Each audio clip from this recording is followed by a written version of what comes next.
I made a video once upon a time about the game Batman Arkham City. Hey guys, Mr. Zombie Survivor here, and my review is going to be Batman Arkham City.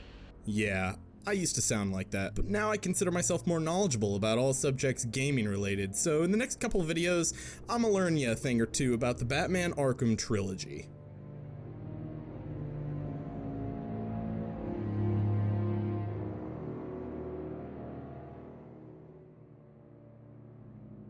This episode is going to cover the insane level of detail put into the world, character building, and wicked memes of Batman Arkham Asylum.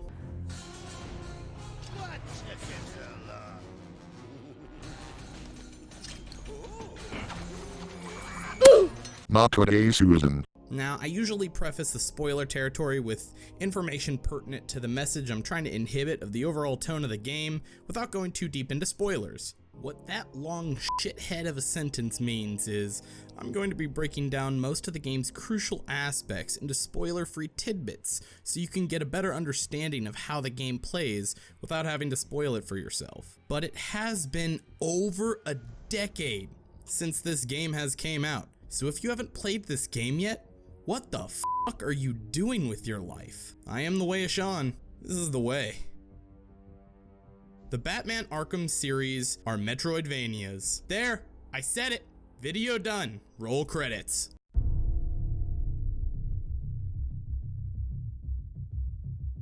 Batman Arkham Asylum has everything that points to it being at most points in the game part of the Metroidvania genre. The map is littered with areas that are either directly or indirectly locked behind a power-up that will be acquired later in the game, multiple additional elements that can be found that will also help boost Batman's utility belt functionality. There are typically enemy types that, as you progress through the game, become more and more advanced or frequent. Boss battles like a motherfucker. But first, let's talk about the unique fighting style mechanic that allows for you to combo moves together while both rewarding the player with experience to level up and looking f***ing badass.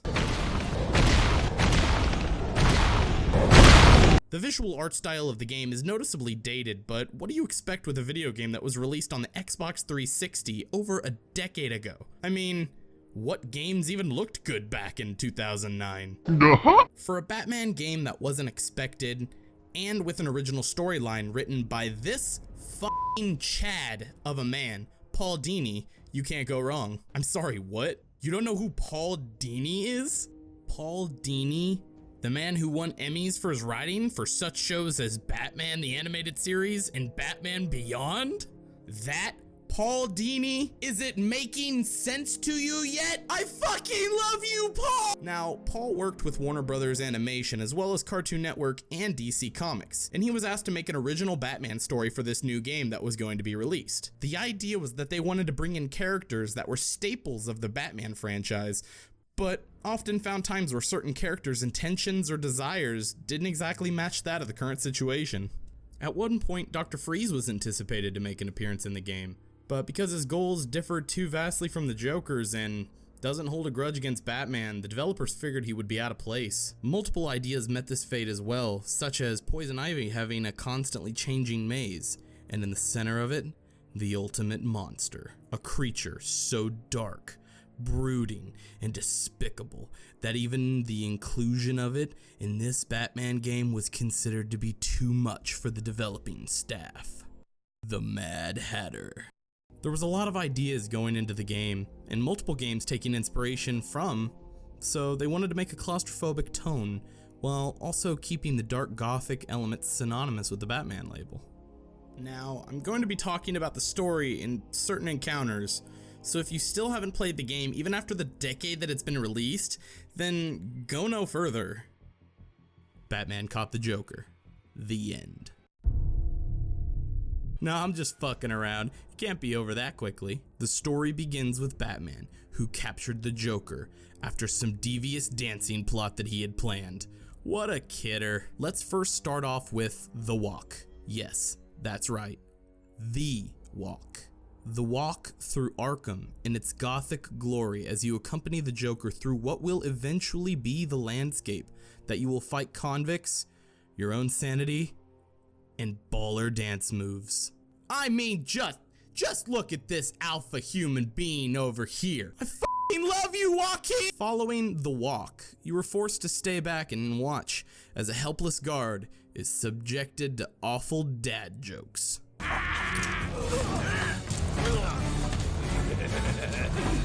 Joke's on you.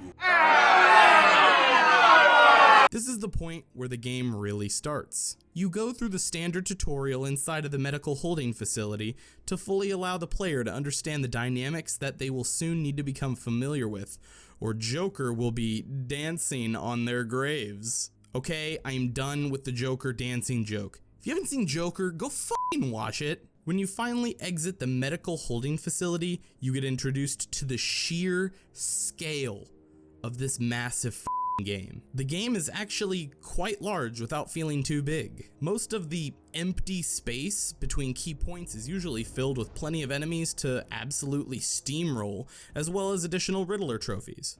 Let me preface the Riddler trophies with this. Fuck! The Riddler trophies definitely toe the line between absolutely kindergarten in nature to true 200 IQ behemoth puzzles. No in between. None. I don't find them hard as much as I personally find them, what's the words I'm looking for? Oh, I know. F***ing annoying. I find myself overanalyzing to the point where my girlfriend may chime in with the solution, and I, in a fit of pure anger and frustration, thank her calmly and move on with my life. Seriously. Some of these puzzles. Anyway, moving on. Arkham Asylum typically has you following a linear path from building to building, acquiring new power-ups that force you to use said power-ups to be able to continue. This is where the Metroidvania type aspect comes in. Instead of hindering progress towards story content behind future devices, it instead bars your way to Riddler trophies. Oh boy, optional content! No, I truly think it's a smart play because Metroidvanias often are criticized for being too unforgiving or unfair when it comes to scale of the game and requiring different power-ups to progress. I think Arkham Asylum balances this very well by being able to introduce a new toy for Batman to chew on and giving him ample room to progress through the building he's in with the newfound toy. But the additions to Batman's utility belt only scratch the surface to the type of story that Paul Dini's trying to craft. Overall, the story is masterfully made, but there's a moment here or there that just kinda feels forced, or some demented deus ex machina. I want to talk about a story element that I like the most, and one that I'm not a fan of. The story element I like the most is when you're first going to rescue Commissioner Gordon from the clutches of the Joker. You are following a trail of Commissioner Gordon's pipe smoke using your bad vision. The player may notice a slight change in the environment. Everything seems a little out of whack. As you're making your way, you notice Commissioner Gordon screaming for help, being pulled away by an unknown force or entity. You make your way quickly to where you last saw him, and there you find the cold, dead corpse of Commissioner Gordon. You check his pulse. He's gone. You continue along your way in search of the man who killed your friend. A couple of daisy encounters, and you find that Scarecrow's fear toxin is affecting you. After successfully overcoming your own inner demons, you're able to shake off the effects of the toxin and come back to reality. You find yourself doubling back to notice the body that once was Commissioner Gordon is no longer that, but just another expendable guard. You breathe a sigh of relief, and eventually rescuing the Commissioner and sending him back to the Gotham mainland. Now that's what I call good f***ing story progression. You know what I call shit story progression? Having the f***ing Joker capture Commissioner Gordon again just for Batman to have to take the fall for the sake of character growth. Let's pep him up. No! Batman! Come the fuck on. We were so close, Arkham Asylum. We were so close to a near-perfect game. I say near-perfect because the game does have some flaws, however minor. As I stated at the beginning of the video, the visuals are very dated, but there's nothing we can do to stop this unless you're willing to shell out for the Return to Arkham PS4 game, which probably isn't all that much better anyway.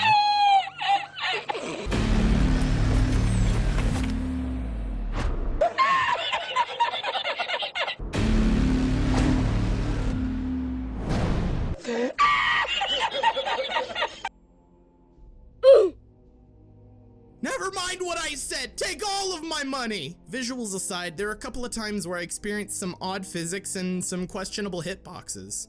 The hitboxes could be laid to blame based on the fact that I went through the game again for this review on hard, where you don't get any button commands to identify when an enemy is going to hit you, and I am an idiot. Those button commands typically look like this. But on hard mode, these are taken away, cause my mama didn't raise no Overall, this is a very quality game, despite only playing the original Xbox 360/PS3 port to the PC. I'm sure the Return to Arkham Asylum and Arkham City bundle is much better looking, and if the differences are vast enough, down the road I may make a video of comparative differences, but I doubt it. Anyway, that concludes this video. I'm TheWayOfShawn, and my word on Batman Arkham Asylum is... Arkham Asylum makes you feel like you're Batman.